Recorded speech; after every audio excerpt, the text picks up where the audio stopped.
I have the pleasure to introduce our speaker today. Percy Chua is an occupational hygienist and is currently a senior policy advisor at WorkSafe BC. Percy obtained her master's from McGill University in Occupational Health and her bachelor's from the University of Alberta in laboratory medicine. She has more than 14 years of experience in evaluating industrial and occupational exposures and work practices.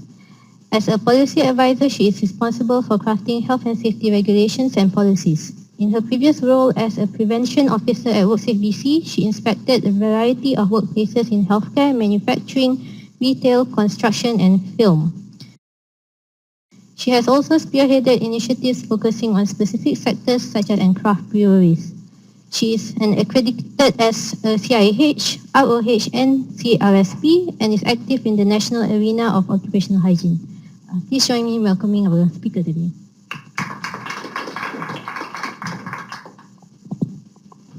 Thank you. All right. So everyone can hear me okay?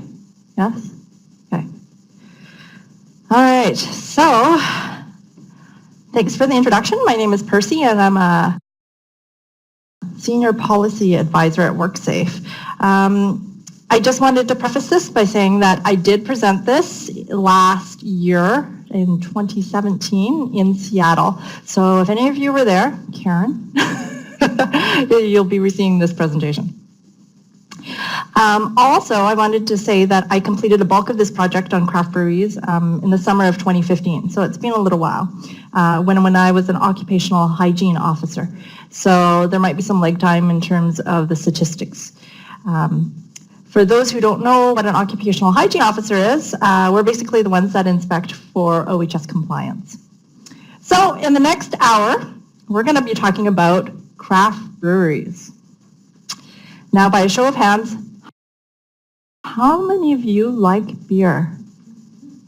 All right, great. And does anyone brew their own beer?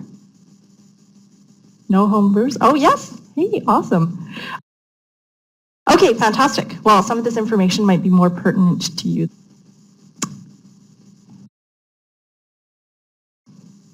So here's a rundown of topics that I'm going to be covering in the next hour. First, who is and what we do. And then secondly, I'm going to talk a little bit about the BC's craft brewery industry and how it's evolved. Third, I'm going to talk about what I did as part of the project components of the industry I delved into. And then fourth, I'm going to talk about the brewing process and the equipment that's used to brew beer. So this will be useful when we discuss the fifth part, which is some of the specific hazards associated with the brewing process. And then lastly, I'll talk about the approaches that we use to mitigate and minimize some of the hazards. So I understand your questions, and I promise you there will be time at the end for questions. So who is WorkSafe BC? WorkSafe is a provincial organization that provides insurance, handles workers' claims, and enforces preventative measures as per the Occupational Health and Safety Regulations, or the OHSR, in a nutshell. We're established by the agency. There's about 3,000 people located around the province of British Columbia that work from Vancouver and within rural BC and the island. So what do we do? Basically, we are the insurer, enforcement, and the policymakers. We are funded 100% by the employers. There are two main branches, compensation and prevention. So in compensation, we provide coverage to employers through a no-fault insurance system. And we provide financial compensation for and other support for injured workers to help them get timely health care, pay health care costs, and replace lost wages during their recovery, rehab, and return to work. In prevention, we promote occupational health and safety. So we use a three-pronged approach: enforcement, consultation, and education. Prevention officers enforce the regulations by conducting workplace inspections and by consulting with and educating employers, the workers, and the public. Now, one side is the risk analysis unit.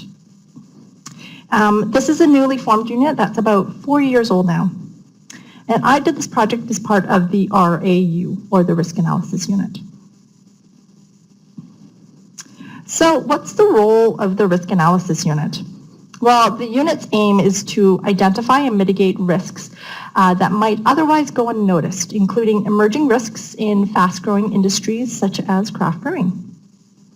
So the role of the Risk Analysis Unit is to identify risks before harm is done, focusing on leading indicators rather than lagging indicators, and to apply existing and new approaches to mitigating those risks. So the RAU uses risk signals and projects like these to identify the risks before harm is done, and then to figure out the best ways to mitigate those risks. So where do these risk signals come from?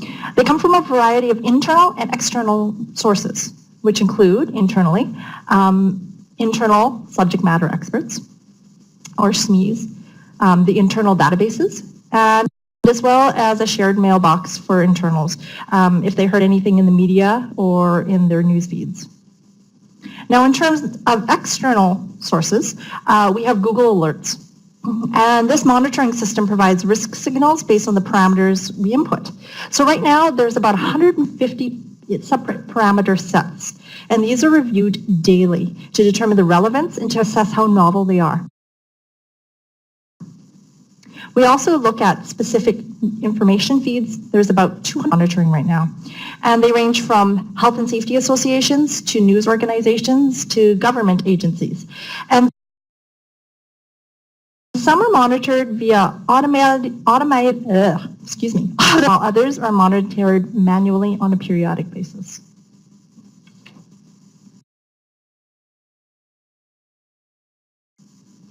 So how did this project start? What is this project? And I took the opportunity to combine my love of food with my work. And as a prevention officer, I started to inspect some of these food manufacturing areas. My facility, East Vancouver. So some of you, if you guys know, you get out from campus much, you know that this is an up-and-coming neighborhood. Has a lot of hipster bars, and it's an emerging craft brewing industry within this area. And so when I inspected the breweries, I noticed that most had similar hazards and knowledge base about OHS. And when I talked to other prevention officers at WorkSafe, they were seeing the same issues. And so I'll be covering that later in the presentation. So I suggested this project to the RAU as an emerging issue where the problem would only grow as the craft brewing industry developed. I asked for about 6 months to complete my study of OHS issues within craft brewing, and they gave me about 6 weeks. So, as a result, you get this presentation which summarizes what I've learned. So let's start with a quick intro or taster to the craft brewery business in BC. So I'm going to play a video, and this video was made by WorkSafe to highlight some of the hazards associated with the business.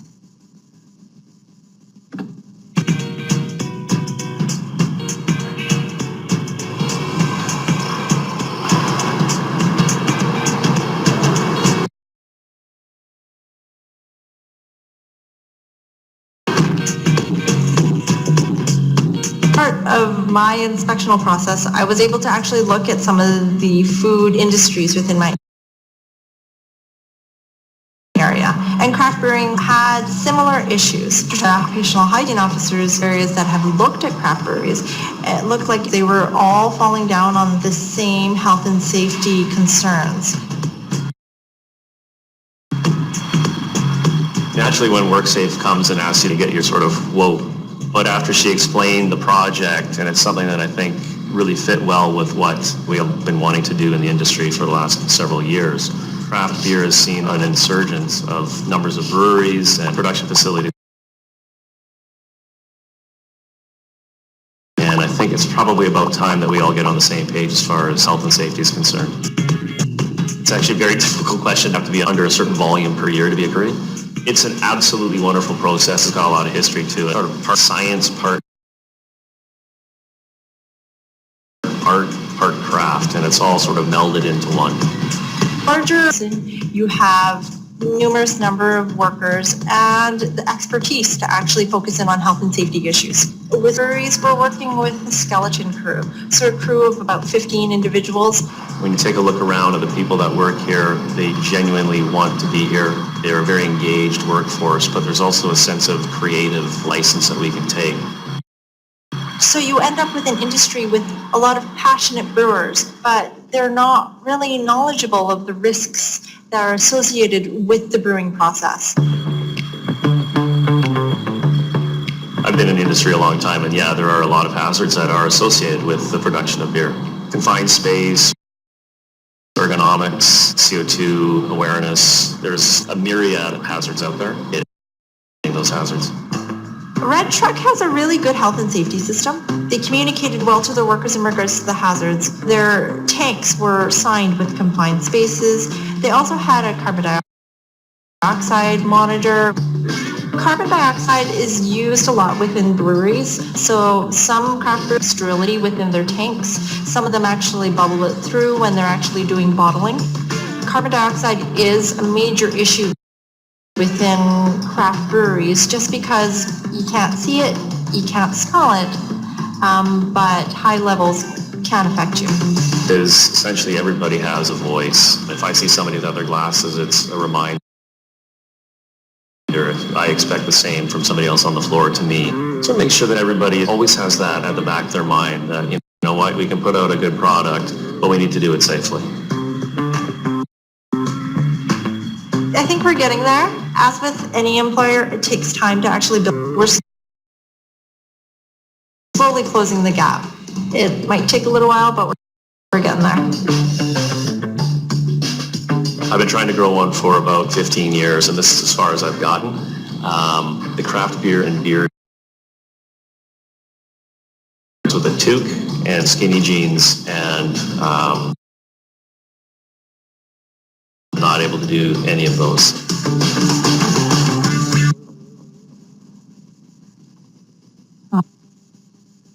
Justin, he's a funny guy. Let's talk a little bit about the BC craft brewery landscape. So as I said before, my statistics are a little out of date, so there's about a year, but they shouldn't vary too much.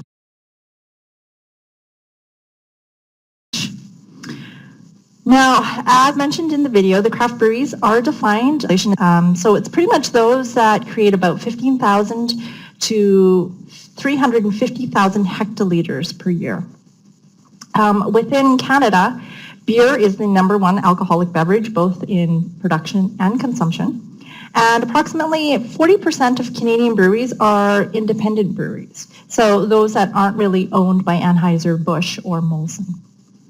Now within BC, approximately 20% of the market are Canadian craft breweries versus 6% within Canada. There are 140 craft breweries to date in BC, and approximately 44% of them are within Metro Vancouver, and the rest remain scattered throughout the interior, northern, and on the island. Licensed breweries have doubled, or actually have increased over 70% within the past 5 years, and the market share for craft beer has doubled within the past 4 years. So what kind of injuries have we seen within the craft brewery industry? Now, within the UK, Europe, and in the US, we've seen asphyxiation from workers entering a space that's been purged of oxygen. We've seen chemical inhalation upon cleaning a tank or an area. And then we've seen explosions of vessels, tanks, or kegs. Now, in BC, we've only seen explosions. Now, a particular incident was an exploding 32,000-liter fermentation vessel, which contained about 29,000 liters of beer due to a lack of a pressure relief valve. And that happened in 2010. You would think that an exploding beer tank would be, spectacular, but certainly it wasn't. So in terms of this, a packaging operator had sustained some minor injuries, back pain, knee pain, and then minor cuts to their hand and ears. Now, in the wine industry, there have been a couple fatalities from confined space injuries. So finally, what did we do to take an in-depth look at the craft brewery industry regarding OHS issues? So the study's purpose was to first determine the extent of the OHS hazards within the craft brewery industry, and second, to determine how much knowledge brewers had on these risks. So this information would fuel our aims, which was to first help smaller craft breweries in understanding the different OHS hazards that currently exist in their breweries, and to understand the compliance issues associated with those hazards. And second, to help prevention officers when entering these facilities, so they'd know what to look for and have a more uniform approach when inspecting breweries. So I want to preface this section by saying that there was no extensive hygiene sampling done, and you're not going to see some 95% confidence intervals, because I really didn't calculate those. The data collected was mainly qualitative. So how did we target this data? So I took different approaches to looking first at the databases of information. So first I searched available databases from 2010 to 2014 inclusively, and that included federal and provincial government databases on the beer industry. So these included the BC Ministry of Liquor Control and Licensing Branch, which enforces licensing requirements for liquor distribution, and then a commercial website that's privatized called beermebc.com. And that aims to increase consumer awareness of craft beer within BC. I also looked at internal databases, which concentrated on the claims side of things like cost and injury statistics, and then the prevention side as well, which are inspection reports and orders that were written. The second approach was a boots on the ground approach. So I performed inspections at 7 breweries, and I did 7 focus group discussions with industry workers to have an open discussion about hazards and risks that they saw within their own business and others. And then finally, I did carbon dioxide sampling of 5 activities that were identified by brewers as being of high hazard. So what did I learn about the industry after being immersed in it for about 6 weeks? So from my perspective, I noticed that the craft brewery industry had some similar characteristics. So bear in mind that these are my generalizations, and I realize that not all brewers fall into this description. So basically, I found that there was a fairly laid-back culture where individuality and creativity are valued. So most brewers were Caucasian males within their mid-30s who were highly educated with organic chemistry degrees or business certifications. Now, these individuals were very tech-savvy, meaning that they used technology and the internet to connect with others and source out solutions. Now, 2 other characteristics I found.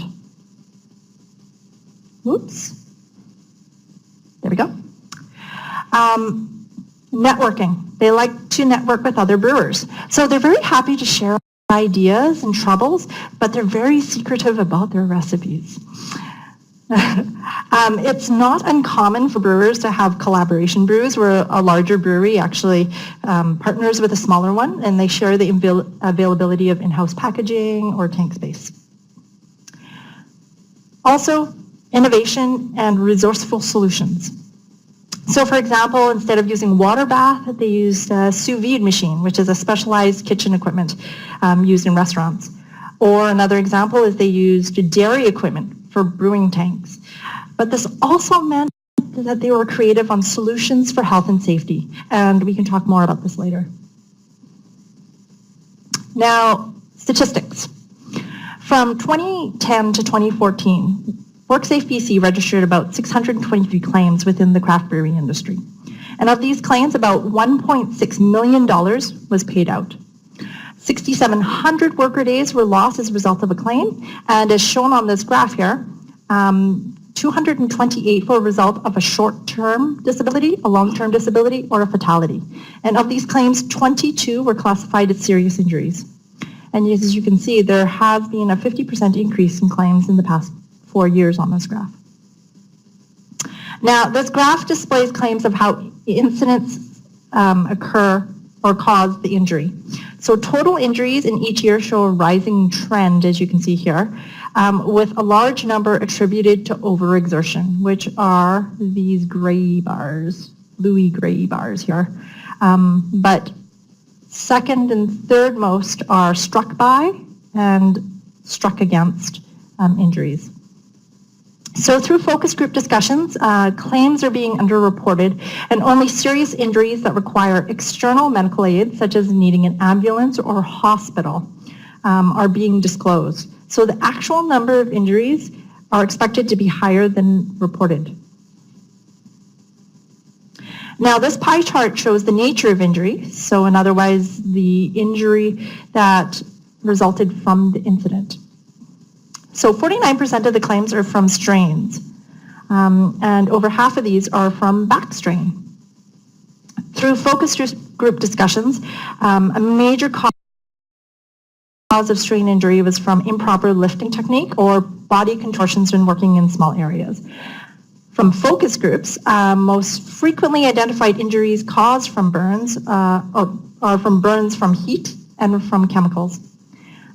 These burns are from either working near hot pipes or equipment with hot liquids, performing manual tasks, occasionally in tight spaces, and then equipment that's just not insulated properly. Due to hot environments, workers may not be wearing clothing that covers their arms and legs, and as a result, burns are sustained. Anecdotally, when talking to the workers and the employers are not reporting these minor burns to WorkSafe. So from a compliance perspective, from January 2010 to June 2015, about 437 orders were cited. And of those, 190 orders were related to occupational hygiene issues. So this chart breaks down the top 5 topics and the orders that were issued. So the common orders were related to chemicals, either through handling or accidental release or emergency washing facilities. Other orders are related to pressure vessels, so ensuring that CO2 tanks are upright and appropriate, there are appropriate pressure relief valves. Personal protective equipment, or PPE, which is either non-existent or inappropriate. And then finally, confined spaces, ensuring that there was hazard assessments that were being done and entry programs in place. So let's brew some beer together. Now, I recognize that production methods may differ from brewery to brewery, but the general industry activities remain the same. So in a nutshell, sugar is extracted from the grain and is extracted into the water. Hops are added, and then the mix is boiled. After cooling the mix, it's fermented with yeast to make alcohol. And then the raw beer is then matured, filtered, pasteurized, and packed. So now let's go through that in a little more detail. First, wort production. Wort production is extracting the cereal or the grain sugars into the water. So there are 5 activities that are involved. First, milling, where grain is milled into grist. Then, in the mash tun, the grist is mixed with hot water to make mash and left to stand so the fermentable component can be extracted into the water. So temperature, pH, and duration of mash time is controlled by each recipe. Then the mash is filtered, which means that the wort is then separated into the water tun from the mash. The wort is then boiled in the kettle to concentrate for about 1 to 2 hours. And then it's clarified and cooled. So basically the wort is cleaned through the whirlpool process and then cooled in a heat exchanger. So typically the water in the exchanger is used for brewing water in the next batch. So this process probably has the highest number of hazards associated with it, both safety and hygiene. But some notable hazards are slips, trips, and falls, ergonomics, dust, and the development of dust, confined spaces, boiling liquids and chemicals, and noise. Of the 2, confined spaces and chemicals are of higher severity. So second is fermentation and maturation. This is where the magic happens and liquid becomes beer. So there are 2 processes that are associated with the step. First, you add oxygen, and then fermentation happens. which means that wort is pumped into the fermentation vessel and yeast is added. And this is where the sugar converts to alcohol and carbon dioxide.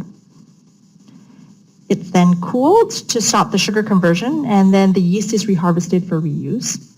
And then it's matured, meaning the beer is pumped into uni tanks for maturation under controlled temperature conditions for several weeks. So there are fewer hazards here because there's less human interaction. Big hazards are confined space, CO2, and then pressurized vessels. And of course, slips and trips, because you'll notice that this is a recurring hazard in all of the steps. Third, processing. This is to put the final touches on the beer. So this involves filtration. So removing the remaining yeast, and that prolongs the shelf life. Now this is called bright beer. And it's stored in bright beer tanks, which are BBTs. There's carbonation. So CO2 or nitrogen is then added for the effervescence, foam production, and spoilage prevention. And then finally, CIP, or clean in place. So this is cleaning with caustics and acids. Cleaning greatly varies from the simple systems, such as batch cleaning solutions prepared and pumped through the system and then drained, to a fully automated system with tanks and cleaning solutions. So additional hazards from the previous fermentation process are dust from the filtration process, chemicals, and noise. The last process is packaging, where beer is filled into cans, bottles, kegs, and other containers. And then the items are then labeled, packed, and palletized for distribution. So hazards of importance here to highlight ergonomics and mobile equipment. Now, ergonomics when moving kegs. So when you think back to that video where there was an assisted keg mover that helped transport kegs onto the pallet, they don't have that in every brewery. So in this particular one, they did. And then finally, mobile equipment when moving pallets to fridges or to the truck. So now I want to switch gears and talk on specific hazards that became kind of bigger items, both within the industry and within our occupational hygiene world.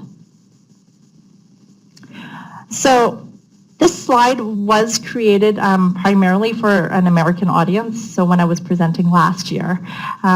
So it's to highlight the minor nuances between confined spaces in the eyes of OSHA versus WorkSafe BC. But we can use this slide to talk a little bit about what constitutes a confined space and what entry actually means. So for confined spaces, it's defined as a space that's large enough to enter and work, has limited openings for entry and exit. It's not designed or intended for continuous occupancy, and in WorkSafe's definition, it needs to be enclosed or partially enclosed. So there are several confined spaces within a brewery, and I can discuss that in the next slide. So what is considered entry? So WorkSafe's definition is that the breathing zone has to pass the plane of entry, plane of the entry point for it to be entry. So if you stick your hand inside a tank, that's not entry. But you stick your head in, that's called entry. Does that make sense? Yeah? Okay. So there are several types of confined spaces within the breweries. There's for storing malting grain. There's the hot liquor tank, the mash tun, the lauter tun, the brew kettle, and the whirlpool, which are all in the brew house for wort production. There's also the fermentation vessels and the bright beer tanks, which are used for fermentation and maturation. Also not listed are uni tanks, which are also used in place of the FVs or the BBTs.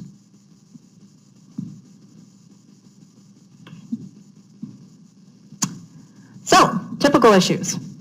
So we all know there are more requirements if workers are entering a confined space versus if they aren't. So when inspecting, brewers stated that they didn't really enter the confined space because of the extra requirements. However, when we kind of probed a little deeper, They admitted that they did. So some common issues that we've seen during inspections are entry into the brew house vessels, especially during tanks, especially the tanks when they were cleaning and inspecting them. Many hadn't thought that what they were doing was entry, and others hadn't thought of other ways of doing it, the same task without entering it. Second, hazard assessments hadn't been performed. So tasks weren't considered, and they didn't account for any contaminant generation, any block and bleeding, and adjacent hazards. Also, a qualified person was not involved. So as a side note here, a qualified person is defined within the occupational health and safety regulations. And it is a person that is knowledgeable of the work, the hazards involved, and the means to control the hazards by reason of education, training, experience, or a combination thereof. So credentials would include a CIH, an ROH, a CSP, a CRSP, or a PNG. And finally, the last typical issue we saw was provisions for rescue. So no consideration was made on how to get a 200-pound man out of a small opening. So which include winches and harnesses, or the location of these, and the manpower to operate the rescue. So some of the OHS issues were tied to how the confined spaces were designed and how they worked with the activities that were required. Some activities that caused havoc are removing spent mash. So as you can see here, I don't know if you can see it here, there were rakes at the bottom here that would remove spent mash, but the rakes didn't actually get to the edge of the mash tun here. So you can see when they were clearing out the mash, the rakes would push the mash out the opening, but it would leave a little bit behind on the edges. So with the longer lag times between the brews in combination with the leftover spent grain in the vessel, it was favorable for mold growth.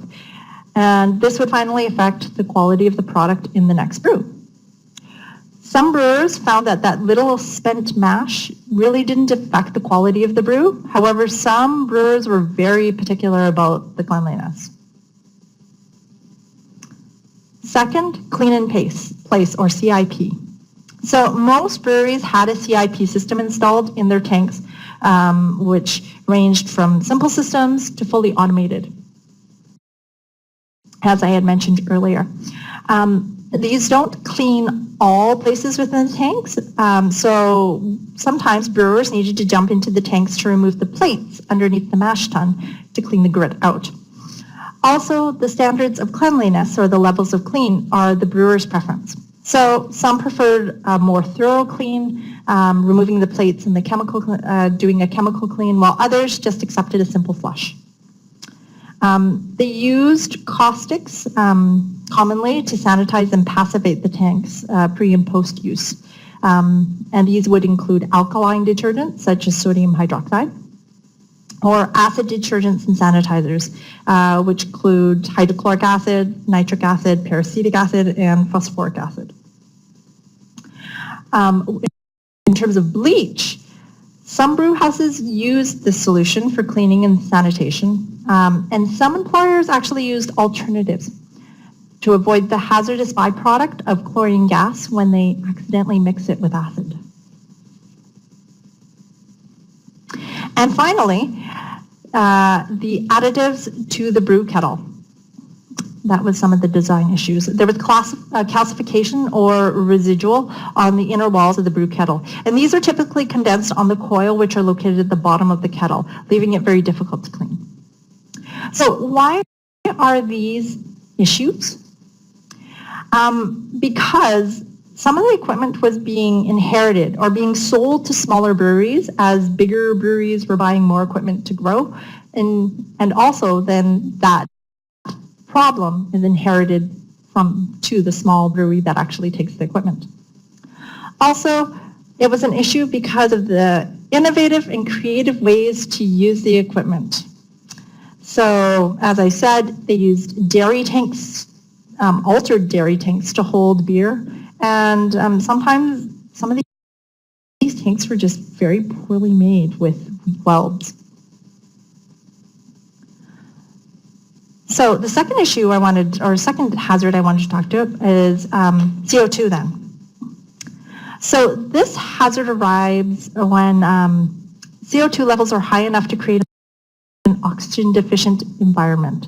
So IDLH, or Life and Health, are documented in several breweries in a 2015 study. Low levels of exposure are difficult to document since these situations are usually non-reported or reported as healthcare-only claims. There was also CO2 misconceptions amongst the brewers. Some of them thought they could smell it. Because CO2 then mixed with the ethers from the brewing process, so they thought if they could smell the ethers, they could smell the CO2.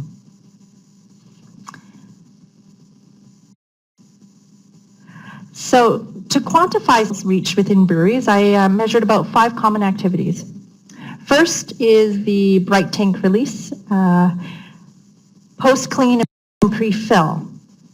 So some breweries actually clean their bright tanks under CO2 pressure, and then the CO2, they store their clean bright tanks under pressure. So the CO2 is released just prior to filling.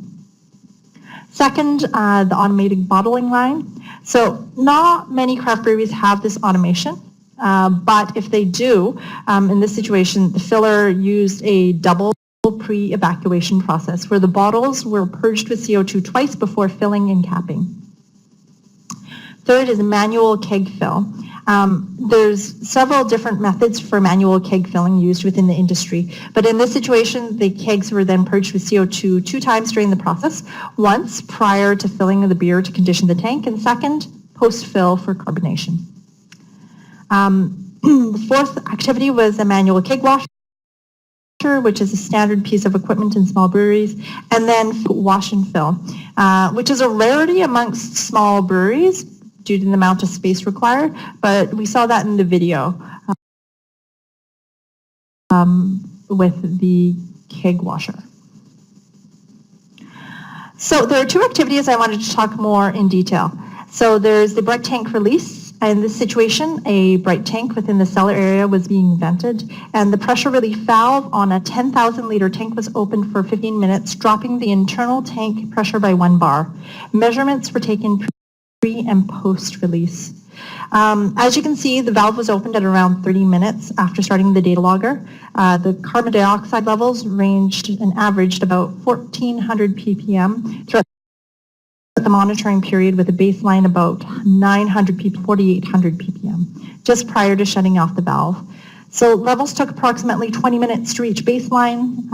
However, the CO2 levels fluctuated plus or minus 500 ppm. And that's due to cellar activities disturbing the low-lying blanket of CO2. There were approximately a dozen tanks within the same capacity in the cellar area, and all of these were stored under pressure upon cleaning. So there's a potential for larger concentrations of CO2 in the area if more tanks were vented prior to normalizing the cellar atmosphere. The second activity was the manual keg washer. So the premier stainless 2-station manual keg washer. This is a must within the small breweries. And I most commonly observed that during site inspections. I think now there is another must out there, so you might not see this one so common. So in this situation, approximately 14 50-liter kegs were being washed during the keg washer. Required a worker to stand at the station right here and open and close these valves in a prescribed time sequence to properly wash the kegs. So these valves open and close the lines, which contain sanitizing solution, air, water, and CO2. And each wash cycle takes approximately 5 minutes. So you can see that the CO2 levels elevated cyclically and aligned with the keg washing activities. During the initial purge of the residual beer and CO2 from the kegs, you can see the levels rose approximately 500 ppm from the base of 1,400, and these levels remain consistently high for the duration of the wash cycle. However, levels spiked at the end of the cycle when pressure pressurizing the kegs. The spike levels ranged from 2,500 to 1,500 ppm throughout the monitoring period, with a baseline of about 1,000 ppm and peaking at around 3,600 ppm. What does that mean? It means that the washer was exposed to these high levels of CO2. Now I understand I'm short of time, so we'll just go through the last part quickly, which is how did we approach the industry to share? We took about 4 different methods: engage, collaborate, educate, and enforce. So first, we engaged the industry by connecting with the BC Craft Brewers Guild. The Guild was created primarily to represent the craft brewers all over BC and to lobby the local and provincial governments on issues to sustain the craft brewery industry. Their scope is now expanded to become a centerpiece for working committees and documents. Also, some of these documents pertain to OHS. So we currently have ongoing discussions with the BC Brewers Guild in regards to creating a CO2 exposure control plan and a confined space program guide. Within WorkSafe BC, we produced a bi-monthly publication for the general public called WorkSafe Magazine. And in May and June of 2016, there was a feature on OHS within craft brewing where they had a 6-page spread, and it was written with interviews from the industry, the guild, and OHS. Second, we collaborated with several associations to spread awareness. We made presentations at post-secondary institutions that teach brewing to students and at the AIHA BC Yukon local section. We also participated in a panel discussion on best practices within the brewing industry at an event called the Business of Craft Beer. It was very well attended by brewers and industry, and most of the question was revolved around OHS, especially around confined spaces and ergonomics. Another method was education to the officers. We created a officer resource infographic, excerpts that you saw on the slides here, and these meant to give prevention process and a quick glance on the different hazards associated with the process. We also did direct officer education, so joint inspections were done with other officers, and the confined space entry team, which leads to our final approach, enforcement. We had a team of 4 WorkSafe officers throughout the province that solely focused on inspecting confined spaces. And within the past few months in 2016, they focused on craft breweries. 150 breweries were identified with 90 inspected for compliance. And most brewers stated that they didn't enter confined spaces again, but upon further prodding and questioning, they found that they actually did. So they found some similar issues that I mentioned before, so no hazard assessments, no considerations for alternative measures, and no rescue provisions. So in summary, what did we talk about today? First, that WorkSafe is an insurance agency as well as enforcement and policymakers. We talked about the craft brewing landscape and how it's growing. I outlined the project where we researched the OHS hazards within the brewery industry, and we discussed the 4 major steps in brewing and associated OHS hazards. Specifically, we delved into the confined spaces and the CO2, and finally, we discussed the 4-pronged approach that we use to try and mitigate the hazards identified, which is engage, collaborate, educate, and enforce. So, I wanted to sum up my presentation by just acknowledging many individuals who made the 6-week project very successful, and it consists of mainly WorkSafe BC departments and the local breweries. And now I will open the floor to questions.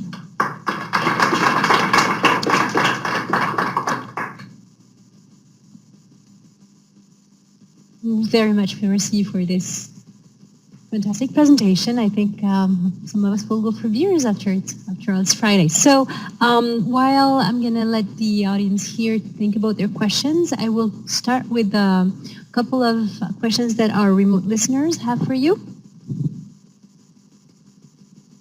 So the first question is asking you, do you think it would be necessary to regulate the construction of tanks in order to eventually reduce confined space injuries? I know many times the equipment is custom made or adapted, or would this be more an information campaign to get brewers to help them make better choices for their tanks? is a very good question.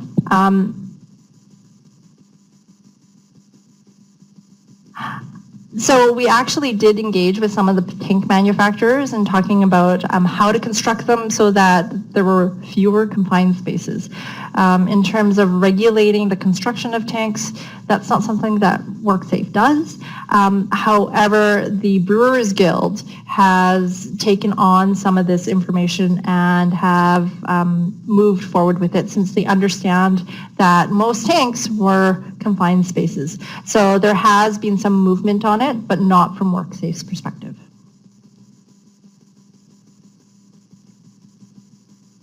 The second question is with regard to one of the hazards that you pinpointed when you were going over the processes. So you're going to give me a second here. I don't remember it, but I want to make sure that I relay it properly. So the question was related to noise, and basically it asks if you have any information to relay about the noise levels during the procedure. That is a very good question. My presentation didn't have time to actually talk about noise, but we did do some studies of noise. We found that it was quite noisy within the bottling process with all the glass crashing together. Also within the packaging process as well. The workers that actually worked in this area wore earplugs and they wore muffs as well. So I'm just trying to remember the sound levels that were obtained from there. I think they were around the 80 to 85 dBA when we did a quick measurement. Don't quote me on that, and I know I'm being recorded for this. So, but yeah, no, it was something that you should be careful of if you're spending 8 hours or 10 hours within this area. So yeah, we did look at noise. Also, when they were actually releasing the pressure, the CO2 from the tanks, it did leave a really high squeal. That I did not measure, but eventually it was common practice to actually leave the area. So pretty much open the valve and then walk away until it released all the pressure that was needed. So that was a common practice that they used because they recognized that it was pretty loud. So since we are in the hazard question phase, it seems, there's another question that is asking you, is there any heat, cold stress issues in the brewery industry? Good question. Heat stress, I would assume that there is. We didn't actually look too much into heat stress and cold stress. Cold stress would be essentially if you walked into the freezer because they had kind of these big freezers that they stored their tanks in. But brewers, I know, didn't spend a lot of time within the freezers themselves. But heat stress, yes, because some brewers actually spend 8 hours actually brewing their brew, and they hardly step away from it.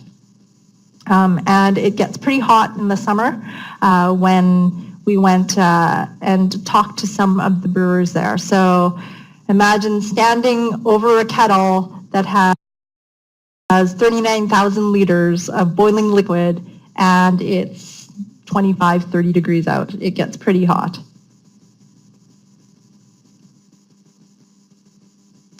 That's really an interesting new industry for British Columbia.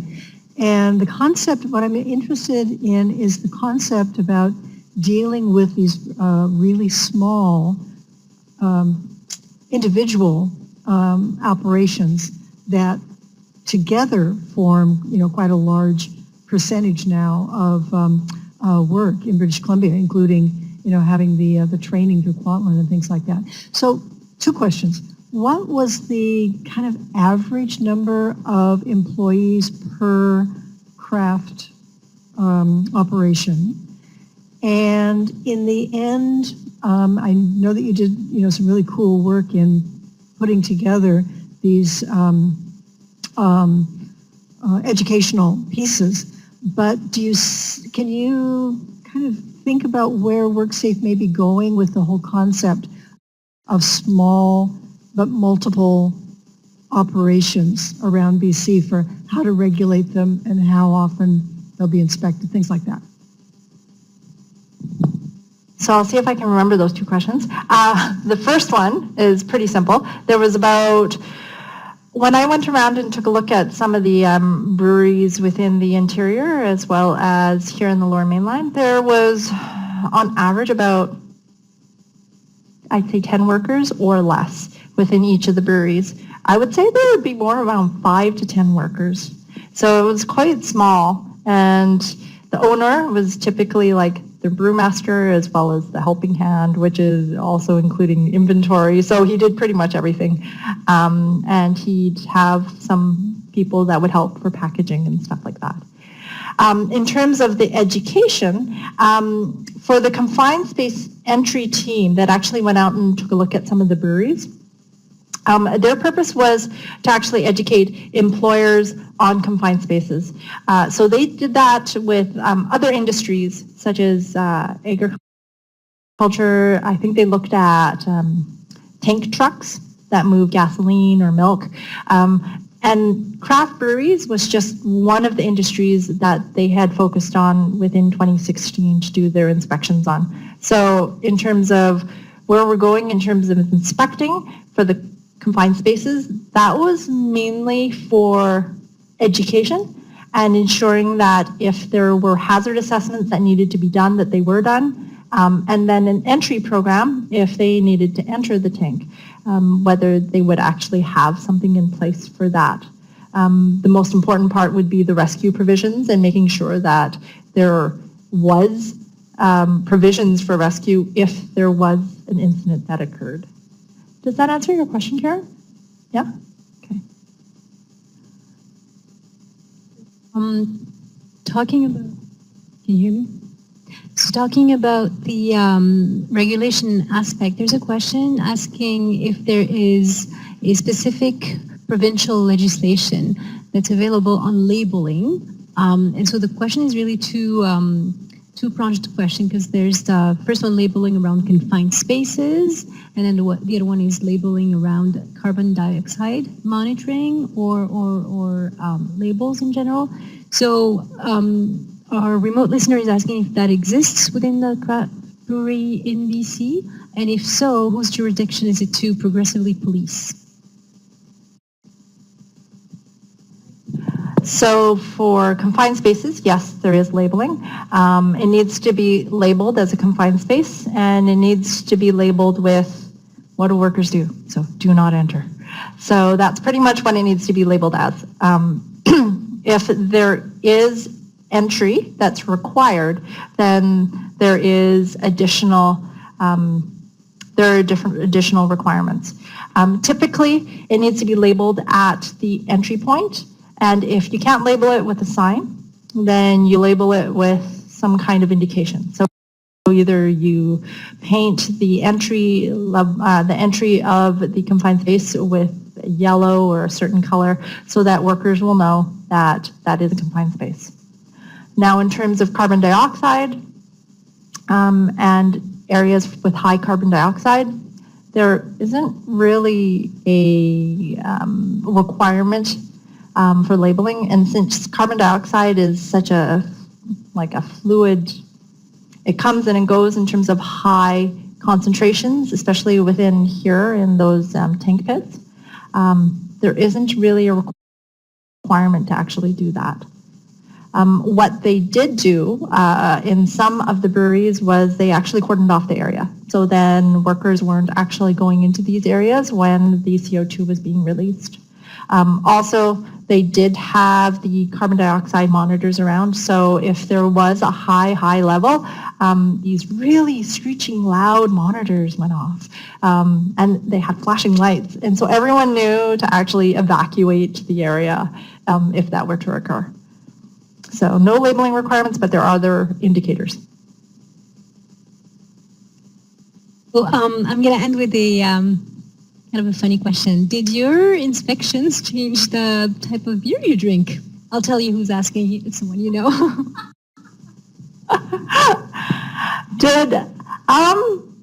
Yes, it actually did, because then you get to see the different types of beer out there, and I was like, wow, I didn't know that they brewed beer with, rose water or other types, so lots of different. So my perspective, it kind of like opened my horizons as to what kind of beer was out there. So yes, it did. Great. Thank you, Percy, so much. Please join me in thanking great Percy for her presentation today.